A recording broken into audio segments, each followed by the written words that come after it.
So Sam Haynes and Brianne Du Clos. Sam is trained as both in historical geography and human ecology, and he brings to this project a lot of really unique skills that I think one of the strengths is the breadth of expertise. So you have on the one hand a geographer, Brianne's doing a PhD in landscape ecology and EES, so that's a kind of a unique combination right there. And of course Frank, who's back a few rows as a pollination ecologist, is to me one of the really exciting things we see happening over and over again. I happened to be at a pretty high level meeting at Pew Charitable Trust last week in Washington, and interacting with other people trying to do this work. One of the things that Maine is really beginning to get a reputation for is building these really strong interdisciplinary teams that are engaged with stakeholders and are trying to do this work that delivers tools and other kind of support to our partners. So as I mentioned, this decision support work is spreading. The kind of work that's going on in this project is now spread to a project we have on safe beaches and shellfish, where decision support tools are coming off the assembly line almost as we speak to help people decide about when to close beaches when you have high levels of impaired water quality, or to close shell fisheries. So that's happening. Lucy Bayen will give a talk here in, I think, the latter part of March, which is about how to know when, how to think about lakes and ice cover and the safety and how that might change in a changing climate. So this is a fascinating conversation. I want to say also that this team and this work has already been recognized here. Both Brianne and Sam won awards in the Mitchell Center. I didn't even nominate them; those come from everybody else. But I was delighted to be part of it. So Brianne, kind of for exceptional work as a graduate student, and Sam as a mentor. So they're going to be talking about this bee mapper tool that they've done a lot of work on. Obviously pollination security is a huge issue, and figuring out how to make that work better is a big deal. So welcome.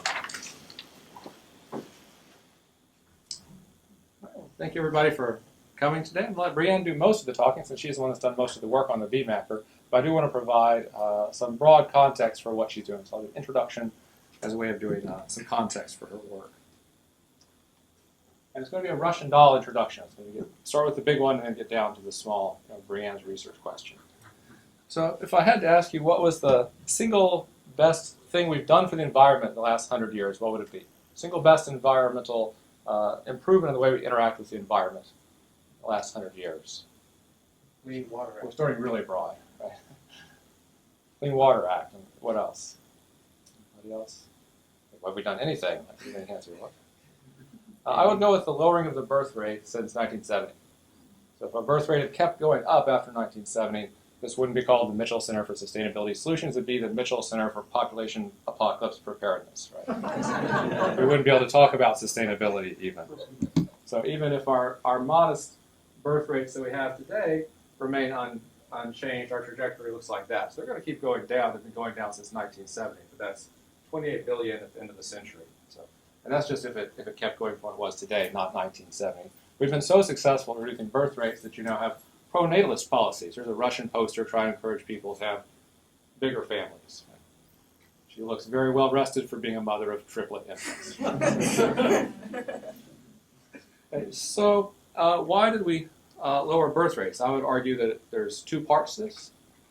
Part of it is altruistic environmentalism, people saying, I need to have fewer kids in a smaller family. We need to lower the birth rate. It's not sustainable.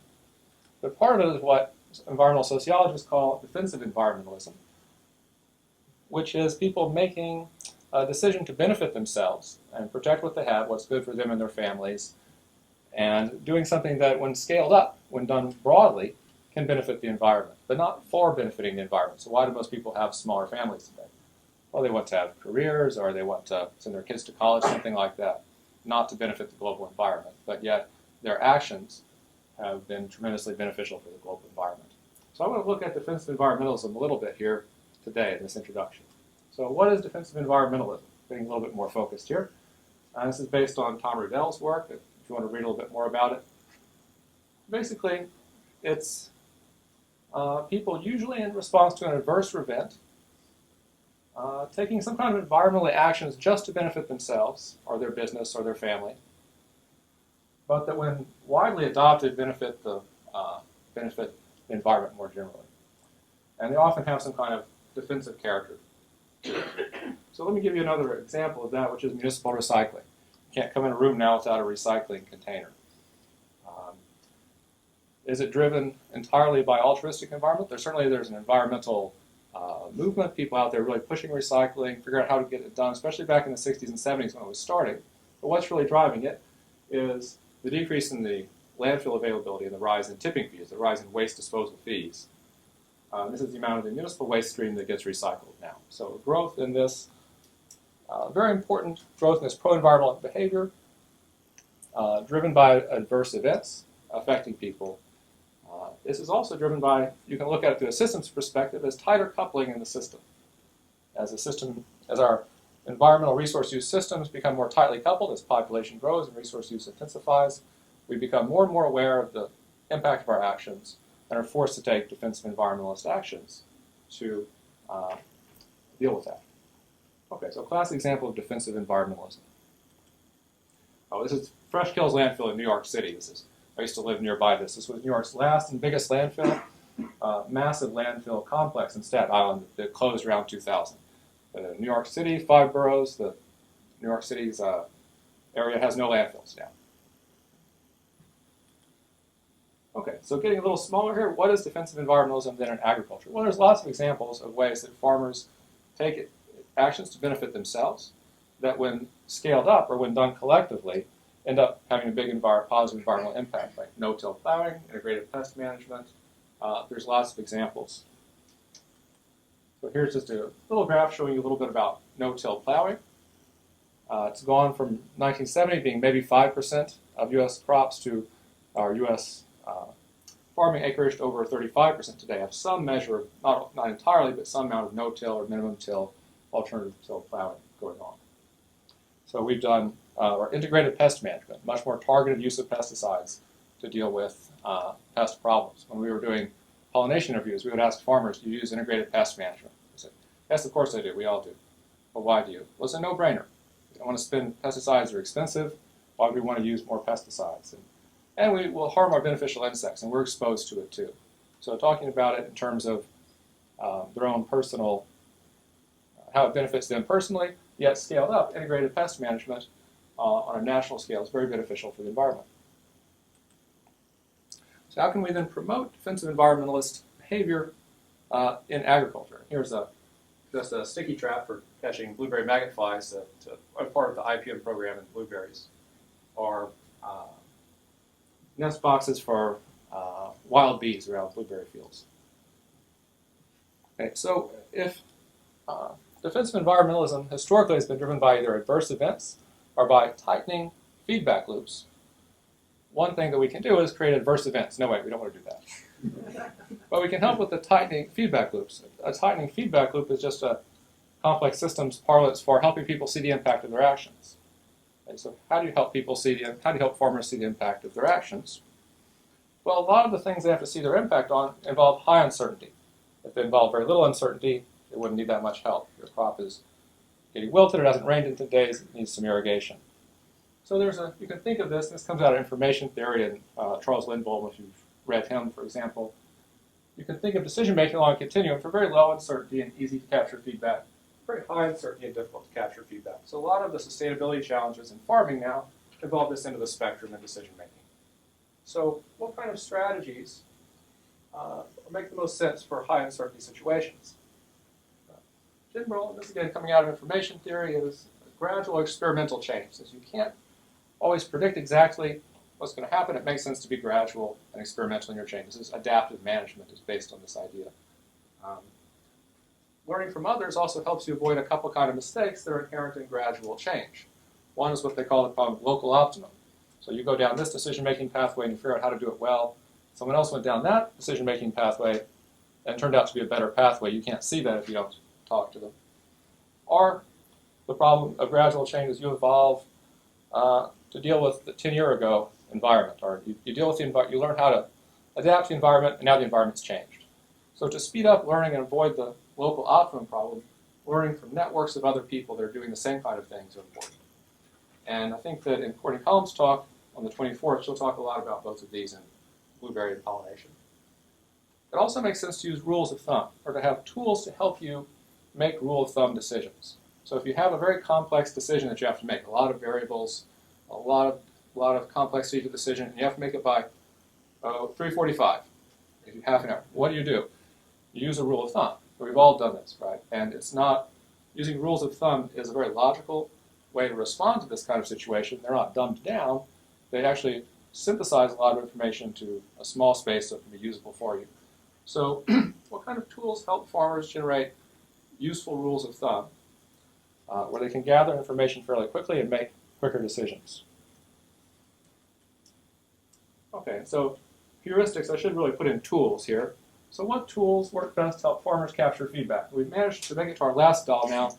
This is still a really big question. We want Brianne to graduate, so let's make it a little bit more specific and just focus on landscapes. Okay, so what kind of tools help farmers capture feedback on surrounding landscapes, the landscape around their farm? So if I have this kind of landscape, or woods, or wetland, or whatever it might be, how is that affecting the beneficial insects or the pests around my fields? If I modify my landscape in some way, how is it likely to affect it? Or if I manage the land in my farm, how might it affect the landscape around it? Okay, so this is the kind of question that Brianne is working on, a question that we're wrestling with a little bit. It's no set answer. It's a difficult, complex question.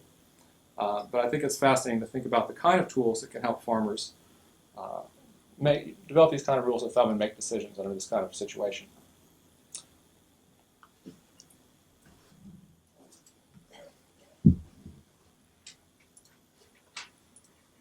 All right, great. Thank you for that great introduction. That really does lead right into what I'm going to be talking about today. So my name is Brianne Du Clos. I am a graduate student in the Ecology and Environmental Sciences program here at UMaine, and I'm going to spend the next piece of this presentation talking to you about the bee mapper.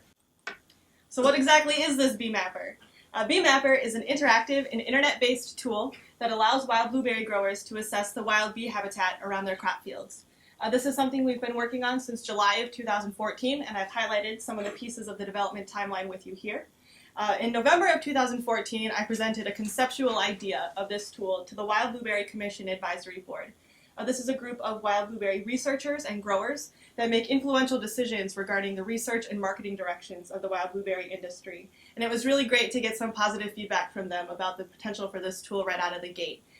We did the bulk of our technical development over that winter, and last April I was able to take out the first working iteration of the bee mapper to growers for one-on-one testing sessions, where I showed them the tool and got a lot of feedback from them. And we've done that repeatedly throughout the bee mapper development process. Just last week, I was out doing a second round of grower testing with the current iteration of the tool that we'll actually get to take a look at here today, and soliciting more feedback from growers on the current version of what the tool looks like. I did have a field season last summer, and that is directly relevant to bee mapper. I'm excited that it's directly relevant to bee mapper, and I'll talk about why that is. And provided I keep chugging along at the rate I've been able to manage so far, we're anticipating a launch date of the tool in December of 2016. Now, why do we need something like bee mapper? I'm part of a large research group that's examining the contribution wild bees can make to wild blueberry pollination. Wild blueberry is incredibly reliant on pollination by bees for setting fruit, and growers deal with this by bringing in a lot of rented honeybee hives every May to pollinate the wild blueberry crop. The wild blueberry pollination event has brought in 75 to 80,000 hives over the last few years, and it's one of the largest crop pollination events in the world. So increasing our reliance on honeybees may be unsustainable because the costs of these honeybee hives are increasing as demand for them increases, and also honeybees face a number of health threats. And so we're trying to understand the contribution wild bees make to crop pollination from a number of different perspectives. I'm a landscape ecologist, and so I look at the landscape around wild blueberry fields and how that might impact the wild bee communities found within these blueberry fields. One of the things that's particularly neat about doing wild blueberry research is that when we do this research, we have a direct outlet to get our information directly to crop growers, and that's through the Cooperative Extension Wild Blueberry page, umaine.edu/blueberries. And so we're making bee mapper available through that web page so we can get that information directly to growers about the wild bee contribution in their fields. Something else that is particularly exciting about bee mapper, and David alluded to this in his introduction, is that bee mapper really has been a collaborative and interdisciplinary effort. So we have natural scientists working in the Department of Wildlife, Fisheries, and Conservation Biology, as well as the School of Biology and Ecology, working with social scientists in the Department of Anthropology. All of our technical support for the tool has come right on campus from the UMaine Faculty Development Center. And of course, the tool would not be what it is without the input we've received throughout the development process from wild blueberry growers and other conservation professionals. On a more personal note, something I think is pretty neat about BMapper is that it's a synthesis of the different data sources that I'm working with for my dissertation. So as I said, I study landscape ecology, and I spend most of my time at a computer working in geographic information systems and different sources of spatial data. So satellite imagery, aerial photography, maps derived from those sources to look at the wild bee habitat that we have in Maine's landscape. I've also had a couple of field seasons now where I've actually gone out and collected wild bee communities, or looked at wild bee communities rather, in Maine's landscape.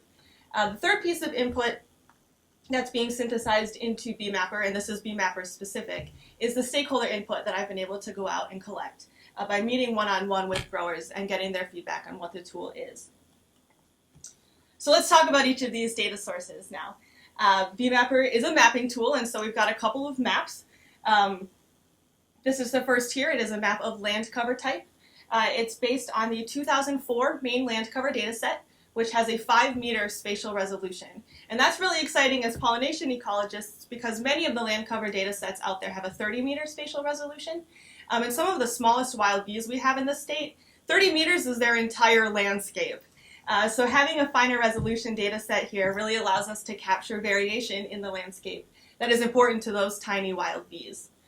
We've updated this map with information on wetland diversity, existing wild blueberry crop fields, roadways, and rail networks. And we're working with 8 different land cover types here. And we've chosen these 8 land cover types because they each provide a distinct set of resources to wild bees in terms of nesting, habitat, and foraging resources. So that land cover map is one of 3 pieces of input that we use to create the second map that we have in BMapper, and that is a map of predicted wild bee abundance. We generate that map using the INVEST crop pollination model. INVEST stands for Integrated Valuation of Ecosystem Services and Trade-offs. It is a suite of more than 20 ecosystem service models that's available from the Natural Capital Project at Stanford. And the crop pollination model is one of those models, and it's fairly simple and straightforward to apply. It requires 3 pieces of input. The first is a map of land cover type. So the same map that we show wild blueberry growers in the BMapper web tool is the same land cover data map that we put into this model to generate our predictions of wild bee abundance across that landscape. The second piece of information we use are a series of habitat suitability values. And when this model has been applied, typically those habitat suitability values are gathered through expert opinion. This was work done by Shannon Groff as part of her master's thesis a couple of years ago that's recently been published in Environmental Modeling and Software. And what Shannon did was conducted an expert opinion survey where she asked people familiar with Maine's landscape, pollination biology, bees, and blueberries to rank each of our 8 land cover types in terms of suitability as providing nesting habitat. Either bees nest in the ground in open sandy soils or in cavities in dead wood and hollow twigs. And she also asked them to rank each of these land cover types in terms of their forage resources. So what kinds of flowers they provide the bees throughout the growing season in early, mid, and late summer. So that information is all incorporated into our model. The third piece of information comes from bee species life history. We're working with 14 wild bee species that are commonly found in wild blueberry fields. That information was collected by former doctoral student Sarah Bushman, and that was published last summer in Ecological Entomology. We looked at these 14 wild bee species. We measured the size of their landscape, which actually we can generate from measuring the distance between the base of their wings. That's called the intertegular wingspan, and that has a really great relationship with how far a bee can fly. And how far a bee can fly then determines its landscape limit. We also incorporated information on their nesting habits, whether they nest in the ground or in cavities of dead wood. And we also looked at their flight season. Some of these wild bees are out from March to November, but a couple of them are only out in April and June. So we had some variation there that we needed to incorporate. So all of that, I said it was simple and straightforward to apply, and then I talk about it for 5 minutes. All of that goes into the INVEST crop pollination model, and we get this output map of predicted wild bee abundance. And this is what that predicted wild bee abundance map looks like within the BMapper web tool. So we've got this categorically ranked from low to high. And you can see from looking at that picture that it's typically pretty light out there, wild bee abundance is not super great in a lot of that area, but we'll zoom in on some of the areas that show higher bee abundance and talk about why that is when we look at the tool in a bit. So if you've looked at those maps with a particularly keen eye, you may have noticed that they only cover the down east region of the state. Current INVEST coverage comes from Shannon Groff's master's thesis and is only out on the wild blueberry growing regions of Hancock and Washington County. So I have a couple of tasks related to INVEST that I'm working on as part of my dissertation. One of them is applying the INVEST crop pollination model to the mid-coast wild blueberry production landscape. That is the area of wild blueberry growing in Knox, Lincoln, Waldo, and parts of Kennebec counties. And that landscape is actually quite different from the landscape down east. So down east, we have a lot of large wild blueberry fields that are very highly intensively managed, often for commercial production. Those fields lie in a coniferous forest matrix. And if you've ever been down east, you know that there's not a whole lot of urban activity out there, and there's also not a lot of other agricultural activity in that landscape. Whereas in the mid-coast landscape, we have a lot of smaller wild blueberry fields that are more often organically or less intensively managed than they are down east. And those fields lie in a deciduous and mixed forest matrix, and there's also much more urban development down there and other agricultural activity. So we expect the model to behave differently in that landscape compared to the down east landscape. The other thing I'm working on with the INVEST model is I'm working to create a more robust set of habitat suitability values for more accurate model predictions. So when we conducted this expert opinion survey, we got a lot of variability in those opinions, which resulted in a lot of variability in our parameters going into the model, and ultimately led to our model having pretty variable predictions. The predictions that we're working with are pretty great right now, but if we can, whittle down the accuracy a little bit, that's better information for us and better information for crop growers. So the way I'm getting those more accurate habitat suitability values is actually by going out into each of these land cover types and collecting information on the wild bee communities and their resources. So last summer I coordinated a study of Maine's entire wild blueberry growing landscape. We sampled in 4 areas, down in the mid-coast, out in Washington County and in Hancock County, and we also had a block of sites up around here in the Orono Old Town area. We had 5 blocks. 2 of those blocks were in the mid-coast, again, because that landscape is pretty variable. But each block consisted of 1 site of each of the 8 different land cover types. So each land cover type was sampled 5 times across the landscape, and we had a total of 40 sites that we were working with. We sampled each of these sites 3 times in the early summer, right around blueberry bloom, towards the middle of the summer, and again towards the end of the summer, to capture variation in the wild bee communities out at the time, and also at available floral resources. We also conducted nesting assessments of each of these sites, and that information will all be combined into some kind of quantitative piece of information we can put in place of the existing habitat suitability values to hopefully increase the accuracy of our INVEST crop pollination model predictions. The third source of data that's being synthesized into BMapper, of course, is this stakeholder input. I've had the chance to present this tool at a number of meetings of wild blueberry growers, large grower meetings, small grower meetings. I presented it to a couple of hobby beekeeper groups, which has been really interesting, and also some academic meetings. But the bulk of the input that I've received from stakeholders has come from a series of one-on-one grower testing sessions that I've conducted. So I did a round of these in April of 2015. I sat down with 6 individual growers or small groups of growers, walked through the BMapper tool with them, and solicited their feedback on general tool use, how easy the tool was to use, and also how the data looked, whether the interpretation of the data was intuitive for them, whether they could make connections between bee abundance and land cover type, how they thought they might use that information, things like that. A lot of that information has been worked into the tool. And last week I was out doing a second round of grower testing sessions. I did 5 of these last week. And at this point I've written a user's guide for the tool. So when I've demonstrated the tool previously, I've been able to walk through the use of the tool, but I'm not going to be able to do that for all of our wild blueberry growers. And so I've written a user's guide. I gave it to the grower and I asked them to go through the tool using the user's guide and tell me, if what I had written was enough for them to get the idea and work through the tool and be able to make decisions from that. We also have a website now that BMapper is hosted on, and so we looked at the website, how smooth navigation of the website is, and because we've changed some of the data interpretation between the first iteration of the tool and the second, we also reviewed data interpretation of the tool. I do want to talk about some of the documentation we have for the tool that's on the BMapper website before I get into the tool itself. One of the things that growers asked for right away, back in November of 2014, was pictures of each of our 8 land cover types on the ground. And so last summer when I was out working in each of these land cover types collecting bees, I was able to take pictures of each of these types, and so that's been incorporated into the tool, along with definitions and a little bit about the habitat and floral resources for bees that each of these land cover types provide. Within the tool itself, if you hover over the legend, you get a little mini definition, so growers don't have to click around a bunch of different screens in order to find out what's what. They can just, within the tool, they're exposed to that information. We also have some of our large blueberry growers have GIS teams, and they were particularly interested in our data sources and our modeling efforts. And so we've got some really wonky information in there for those guys because they were curious about that. Some additional documentation we have in the Bee Mapper tool regards the wild bee communities that we've got here in Maine. So we have information and we have photos and links to more information for each of the 14 wild bee species we're working with in the Invest Crop Pollination model. We have information on the habitat suitability rankings of our Invest model. I had a couple of growers that were curious to know how we came up with those ideas. And this box up at the top is probably the most crucial piece of information that's included in the Bee Mapper tool. And we, when we showed growers these categories of abundance, they were particularly curious what that meant for them in terms of contribution to fruit set. And so Frank Drummond has collected a long-term data set, and he's been able to calculate how many bees each of these abundance rankings means that's in the field, and also their estimated contribution to fruit set. Okay, real quickly before I get into the tool itself, I really do want to highlight the technical support that we've received from the Faculty Development Center.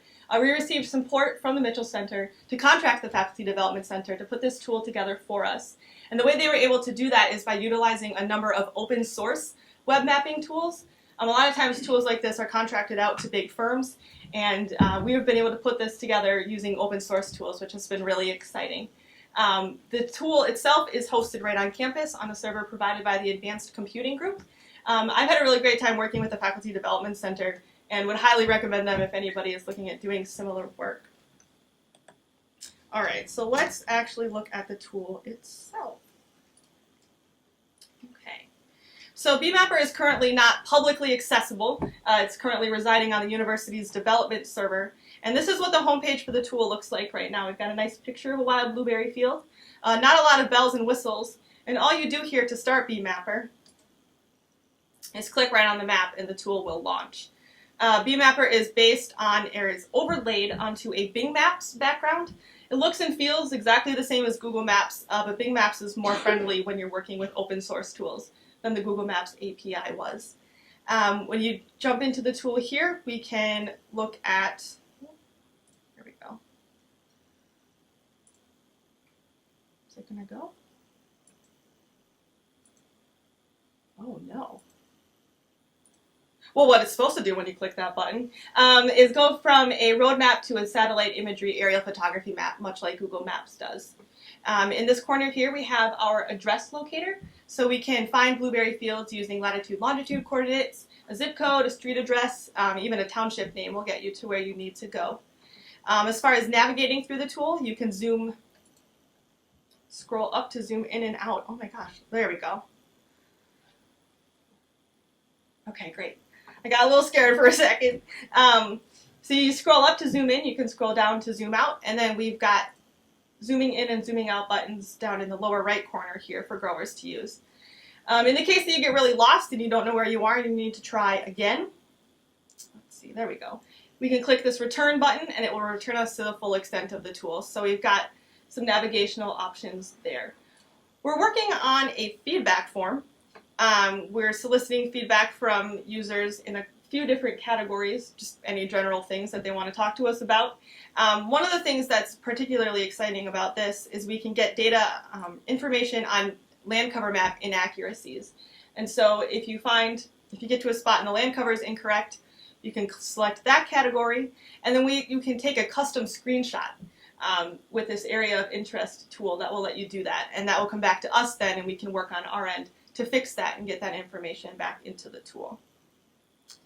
Let's see, is this going to let me scroll down? Doesn't look like it.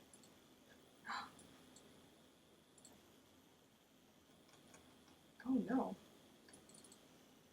I usually use this in Google Chrome, so I didn't see that browser on here.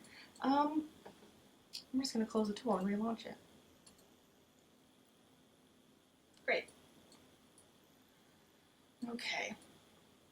We also have some additional navigational aids available to growers. You can kind of see them now that we're zoomed in a bit. But if growers aren't necessarily comfortable working with Google Maps or have used it before, we've got lakes, rivers, and streams, the town boundaries here, and additional roads, and then also the blueberry fields themselves are all in the tool that can be turned off and on. So growers can use those to help, orient themselves to this landscape and find their fields. All right, let's see if the address locator works. Great. So we're going to go out to the University of Maine Wild Blueberry Research Farm, Blueberry Hill. It's out in Jonesboro, Maine, right along Route 1. And here we are. So when I took this tool to growers last April and walked them through how I thought at the time growers would want to use it, we reached the blueberry field and I said, okay, now let's look at our land cover map. We pulled up the land cover map and we went through these different types of land cover here. We looked at, the different types of land around the blueberry field. Okay, now let's look at our abundance map.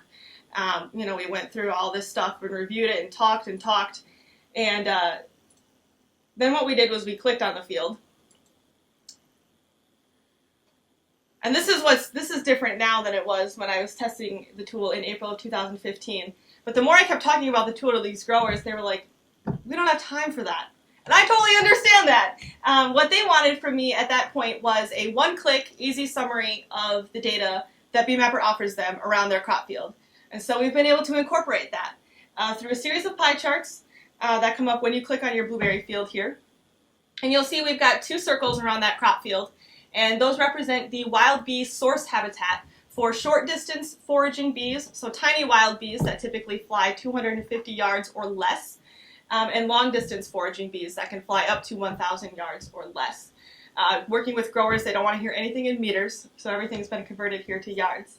The small 250-yard circle, any small wild bee that might have their nest in that area could theoretically fly into that crop field and pollinate that crop. And then the same goes for that large area. Any long-distance foraging bees, any large like bumblebees that have their nest in that area could reach that crop field and contribute to crop pollination there. So then within our pie charts here, we have information that summarizes the land cover available in the wild bee source habitat if you're a small bee. So it looks like there's a lot of coniferous forest out there, some blueberries, a little bit of emergent wetland, and then some developed areas, deciduous mixed forest, and then some forest edge. When we look over at our abundance map, you see that it's overwhelmingly dominated by areas of pretty low abundance. And when we look at the maps themselves, we can start to think about and we can start to see why that might be. So this area around the crop field is very dominant with coniferous forest, right? If we look at our definition of coniferous forest in the tool, this is based off of expert opinion and also going, common sense, really. Bees don't really live in coniferous forest. If you see that you've got a lot of coniferous forest in the landscape around your crop field, you probably can assume that the wild bee diversity is not going to be that great. I can take a look at our abundance map here. And this is the point at using the tool in which growers can start to make some pollination management decisions, really start thinking about how this information can affect how they use honeybees, how they use wild bees. So we've got a big area around this crop field that has really low predicted wild bee abundance. If you're a crop grower and you see these areas down here that have a lot of areas of higher wild bee abundance, right? You could, when you rent honeybee hives and bring them in, you could concentrate your honeybee hives up in this area of the crop field that's not going to have a lot of wild bees contributing to crop pollination. So using your honeybee hives strategically might allow you to save some money on renting those hives and get the most bang for your buck there. If you own these areas that have higher wild bee abundance, working to conserve those areas, promote them as wild bee habitat, would allow those wild bees to continue contributing to your crop. Additionally, if you own this area up here, some of this area up here at least, that has lower wild bee abundance, maybe considering clearing some of that coniferous forest and establishing some kind of pollinator planting, pollinator garden, or even just leaving it lay fallow. A lot of times recently harvested forest, at least for the first few years, that early successional land is really beneficial to wild bees. And so you can look at the abundance of bees around your crop field and make some decisions about how to use wild bees and honeybees to your advantage to get the most out of crop pollination. And again, I guess I can show you here while I have this up too. We have these hovering definitions of each of these categorical abundance ranks here so growers can see that information. And that is the functionality of the BeeMapper web tool. We can take a look around the rest of the website. This is something that I'm trying to really put together so that it flows smoothly. I had some trouble last week with navigating the website, but we've got links to the user's guide right below the web tool, links to further information from the cooperative extension on different fact sheets about wild bees, links to YouTube videos that my research team put together a few years ago on the various aspects of our research. And we also have information here about the data sources within the tool, running the model itself, information on the different land cover types that are available to wild bees. So here we have those photos again of all these different land cover types, lengthy definitions of what each of these land cover types contains and the resources it offers wild bees. And then we also have the information here about the wild bees themselves, like pictures of all 14 wild bee species that we work with and links to more information about them.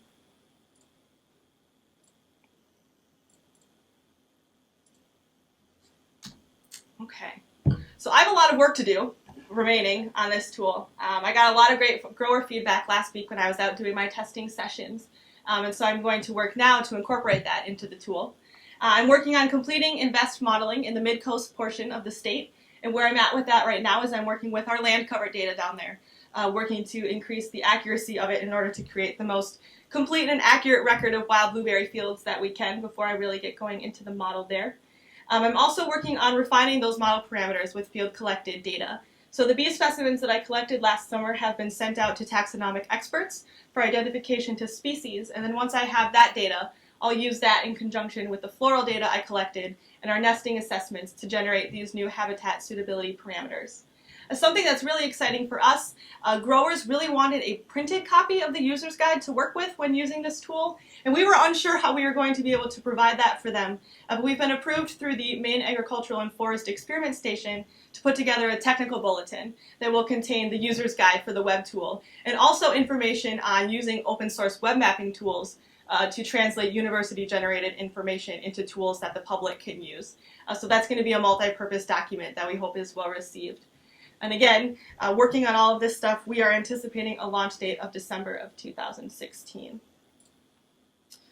And with that, I'll acknowledge my collaborators, faculty, grad students, undergrads, and technical support, and my funding sources. And I'm pretty sure I talked really fast, so I think we have a lot of time here for questions. I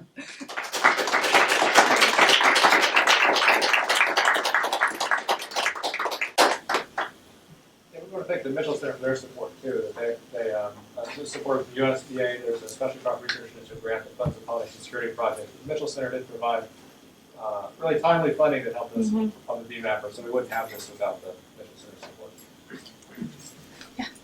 So this is kind of a three-part question. Great. I apologize. We have so much time. Let's do it. Could you characterize the general level of computer savviness that you experienced when you actually met with the growers? Mm-hmm. And then on top of that, how do you anticipate that computer savviness will change? I mean, I know personally that there's like a demographic transition happening within the grower community. A lot of older people are getting out of the business, a lot of younger people are coming in.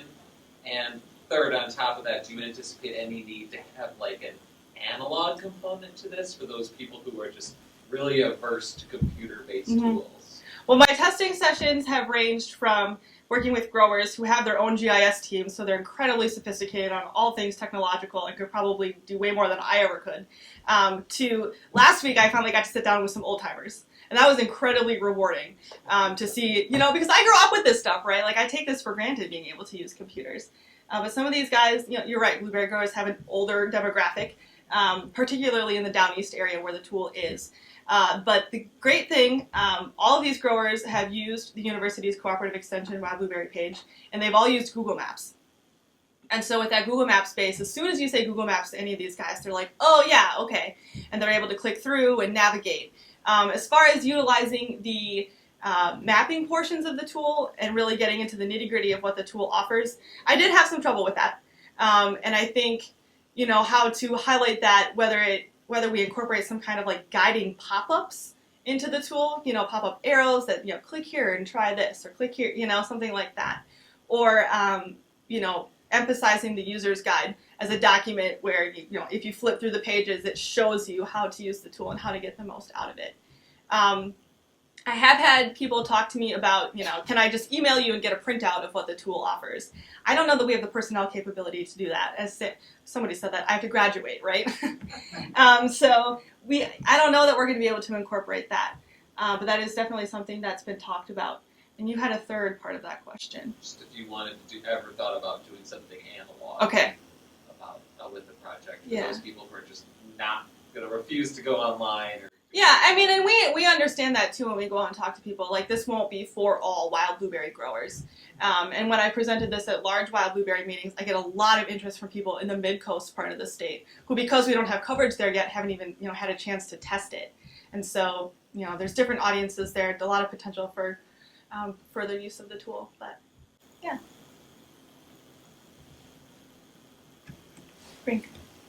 So, unlike a lot of other research that is performed in ecology and agriculture, this definitely has issues with long-term maintenance and updating it. Yeah. What are your ideas for that? I'm one of those old timers that I've got one foot in the grave already. Mm-hmm. So what do you think? What should be the approach to making this live longer than your PhD? Yeah. One of the things I've really thought about, when taking this tool to growers, the data in the tool is something that's going to change over a very slow period of time because it's based on land use and land cover. And that, that in Maine's landscape doesn't change very rapidly, at least in terms of, conversion to urban development or, land use conversion. So I think the data sets themselves are pretty static and will probably stand the test of time for a while. As far as using the tool, one of the things that came to light last week, which was really interesting, was that this might be the kind of tool that's used a lot once. Initially, if a grower is curious about their wild bee habitat or their wild bee contribution to pollinating their crop, they might check this out. And, maybe if they choose to incorporate some kind of wild bee conservation practice, maybe they might revisit the tool frequently and use it over and over again. But this might just be something that's only used, a lot in the initial stages of the tool, and then as its novelty wears off, the general use of the tool might wear off also. And so as far as long-term maintenance of the tool, I think that by the time the tool launches and by the time, as I'm continuing to finish the rest of my dissertation, there's going to be some overlap there. And we also have to work with the Faculty Development Center, too, as far as background management. Because, that's a student-employed resource, so that there's a lot of turnover there, too. So we have some work to do on that to determine a long-term plan, if it becomes necessary, I guess. Because this is something, like I said, the novelty of it will be really exciting initially, but might end up tapering off over time. Is the habitat cover and type attribute stuff, does that become updated automatically to some extent, or is that sort of in as it's going to be forever currently? That we can update it, but I would have to update it, on my computer with my data and then send it to the technical guys, and then they would have to update the server. And so we've had to do that a couple of times, and now that we know how to do it, it doesn't take very long, but, long term, who knows if this is going to be able to be updated, in 5-10 years down the road here. Yeah. This is really great. It's really very interesting. Thank you. So, one of the things that's interesting about blueberry fields is that there are other people that are interested in them. So, on the board for Maine Migrant Health, we work a lot with the migrant workers who are becoming really safe families for generations. So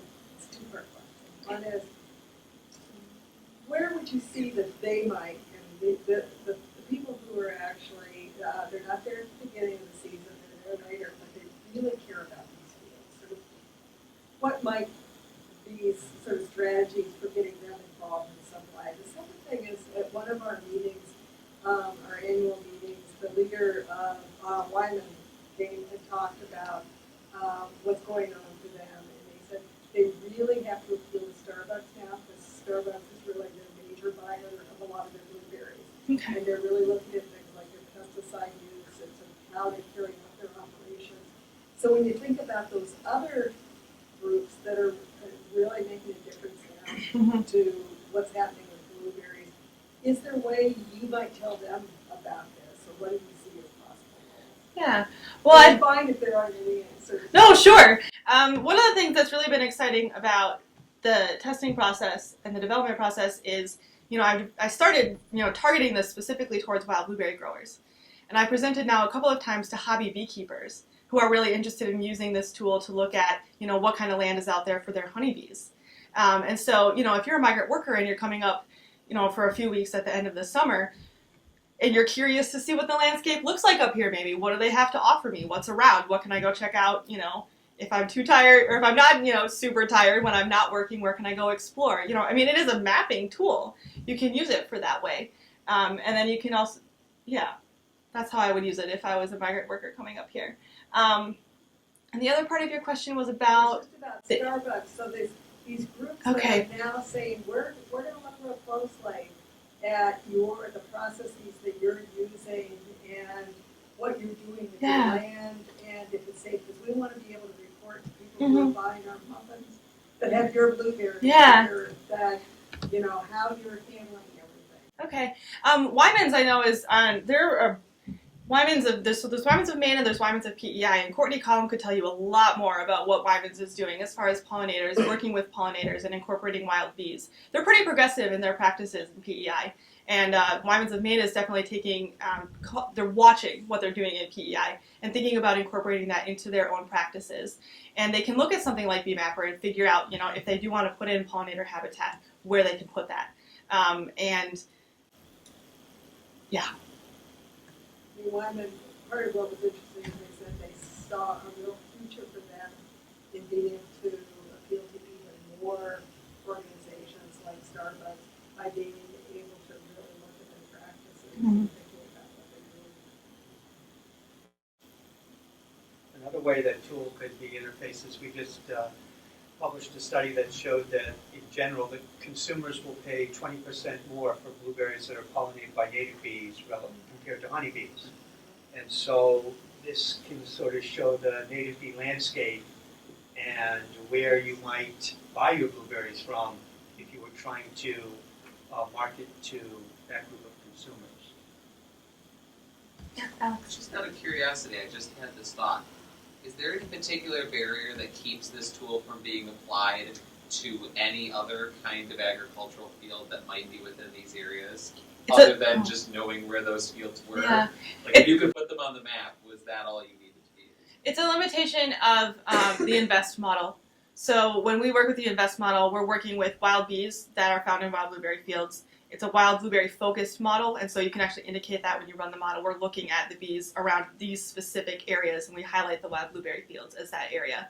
So you'd have to collect a lot more specific information for a different crop in order to apply it to that different crop.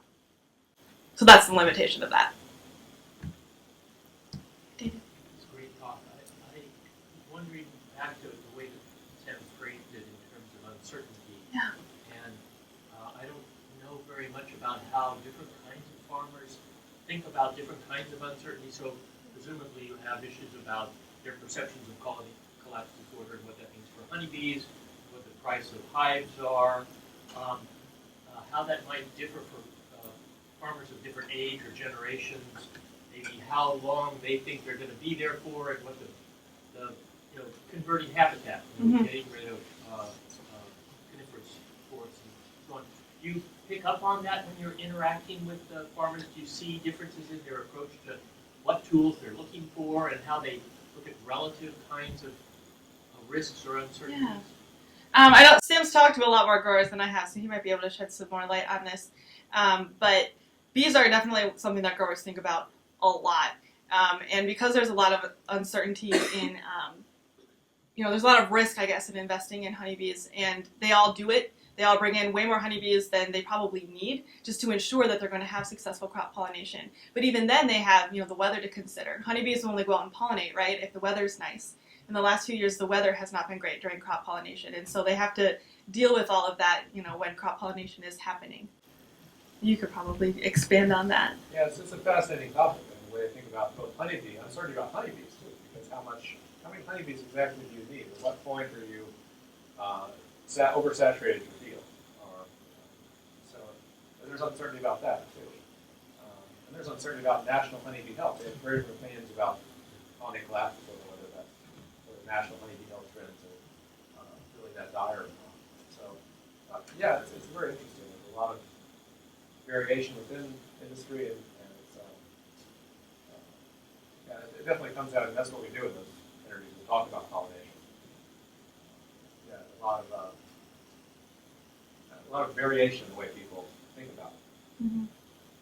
And I know some of the old timers that I was talking to last week, they know a lot, and they know it because they've worked their fields for so long. They just have that on the ground knowledge. Whereas these younger growers that are just coming into the industry, one of the old timers actually said to me, I think this is really targeted towards young people who are really trying to figure out what their landscape is, what they've gotten this new farm, and they want to learn as much as they can about it. So they might turn to something like the Mapper. Whereas if you've been working that land for 50 years, every step, all around it, right? So yeah, there's definitely a shift in the audience.